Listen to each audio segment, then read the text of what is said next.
Mais les gens sont là, simple bonjour, leur bonjour là énerve. C'est-à-dire, la personne te dit bonjour en même temps, toi tu es énervé. Vaut mieux de ne pas te saluer. On ne te force pas de saluer. Bonjour, oh, mon frère. Mais il y a des bonjours, quand tu dis bonjour, on sent que tu donnes un bonjour. Est-ce que quelqu'un me comprend? Ensuite, c'est pour cela qu'il faut développer toutes ces habitudes-là. Après tout, bientôt le livre va sortir. Et vous aurez le temps de lire le livre, vous allez voir toutes ces habitudes-là. Il y a beaucoup de principes, même que je n'ai pas détaillé. C'est un peu de quelques principes qui est résumé dans le principe du club d'Overwatch. Est-ce que quelqu'un me comprend? Ensuite, libérer son cœur en pardonnant. Aïe. Aïe. Quand je dis pardonner, je sais, c'est pas facile. Quand je dis ça à tous les formés, me disent que coach, Satan lui-même n'a pas pardonné. Dieu lui-même n'a pas pardonné Satan. Que ça autre, il ne peut pas. C'est vrai, je comprends. Sachez qu'il y a des trucs, il y a des principes, des lois dans la vie. Hein? On ne pardonne pas quelqu'un parce qu'il est mauvais. Tu le pardonnes parce que tu veux être en paix. Puisque quand tu ne pardonnes pas, la haine que tu gardes en toi crée parapluie contre ta bénédiction.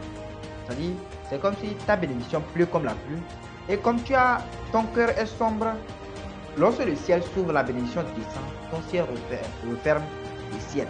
Et là, la bénédiction descend, tu es sous parapluie de péché ou bien de haine. Généralement, ce que je dis à la majorité des personnes pour les donner la force de pouvoir pardonner, c'est de te poser la question, est-ce qu'il y a une raison valable pour que tu pardonnes? Est-ce qu'il y a une raison valable?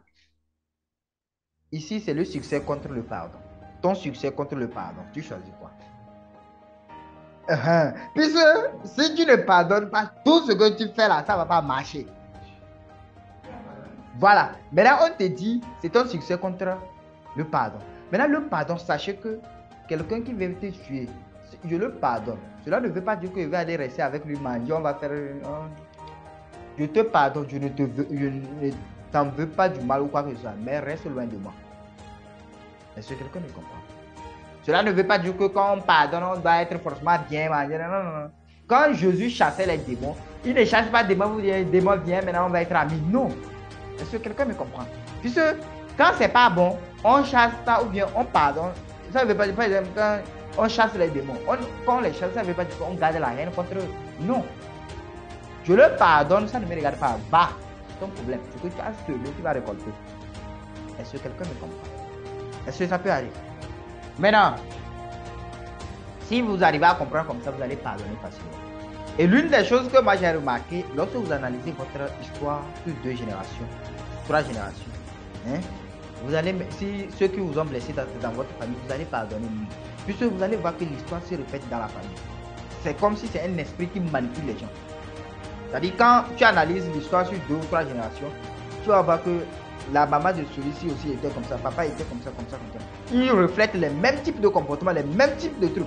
Ou par exemple, tu prends quelqu'un,